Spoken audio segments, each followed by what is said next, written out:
God bless you guys. This is Sean on here. I just want to come on here and make one more video, for the day. I just want to come right out and say it, guys. I'm living proof of what not to do. That may sound strange, but a lot of you guys know on here, you can kind of tell by watching my videos. I'm not the most comfortable making videos. Actually, I'll be honest with you. The things I sowed in my life, guys, they completely destroyed me. All the sin.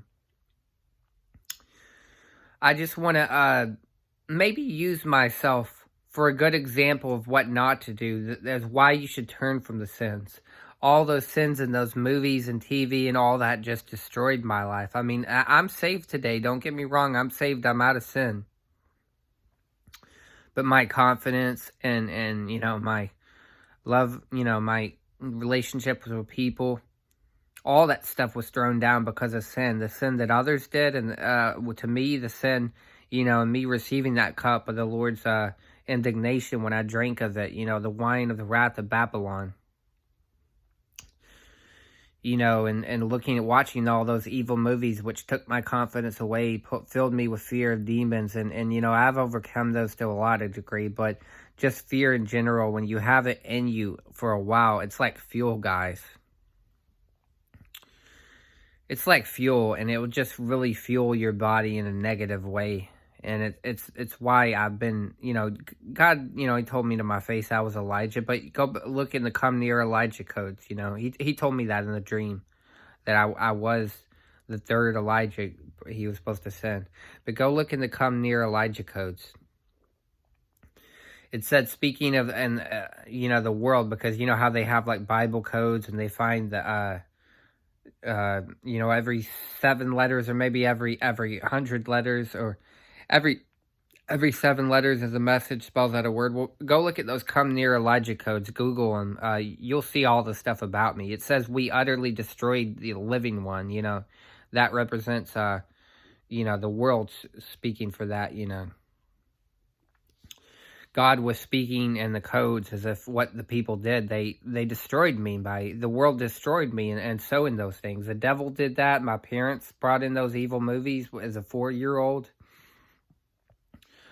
Goodness, I mean, if you put a 4-year-old in front of Freddy Krueger and Jason and Pinhead and Chucky and all those things, and then you're getting all that fear put in you.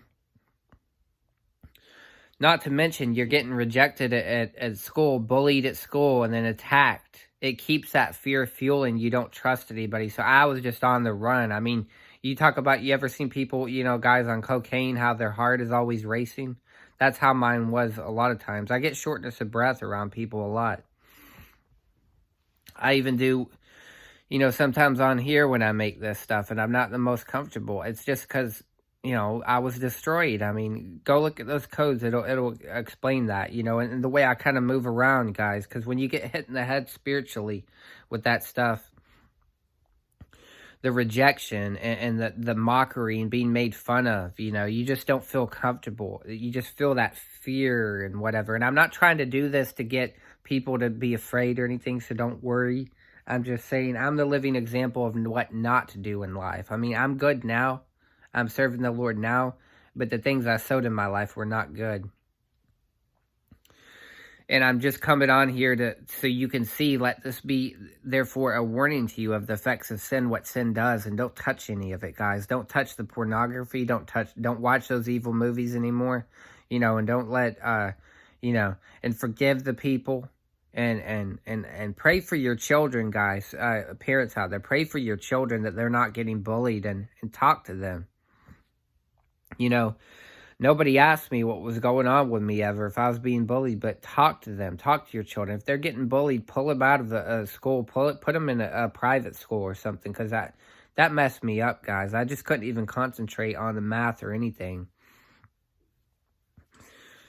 I would fail all my classes because I was just being so attacked and harassed, and they would say, Sean looks like the most saddest, And it talks about in the Bible of Christ even, he had a face that you would not want to look upon, basically, a man stricken of grief, and I'm a type of him, The same way he was acquainted with sorrows, a man of grief. Surely he's borne our sorrows and carried our sicknesses. Well, all the reproaches of the world fell on me, guys, of the sinners. They all fell on me. I was getting hit the most because Satan, he was afraid of my light, and he was trying to put out my star, and so he fought me all those years harshly. More than any person in the world has ever been fought, he fought me harshly. And that's what Christ told me, more than anybody, he's fought me because of this position. You don't know the kind of pain that I've had to get to this position, the kind of pain that's been inside of me. I mean, I have the Lord's love, but I have the pain of the rejection of the world still on the inside of me somewhat working. I don't mean to, guys. But I do somewhat have a broken heart because of the rejection,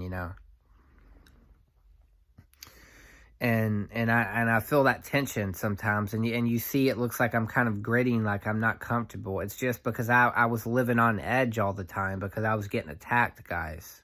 And so that's just how it's been for me.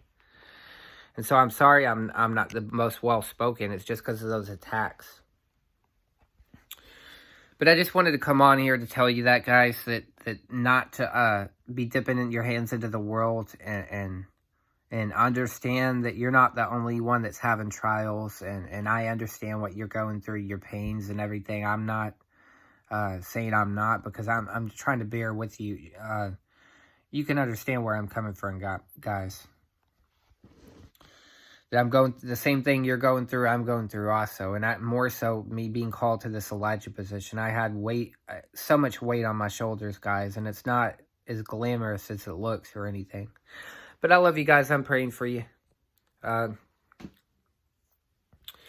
Take care of yourselves, guys. I'm praying for you always.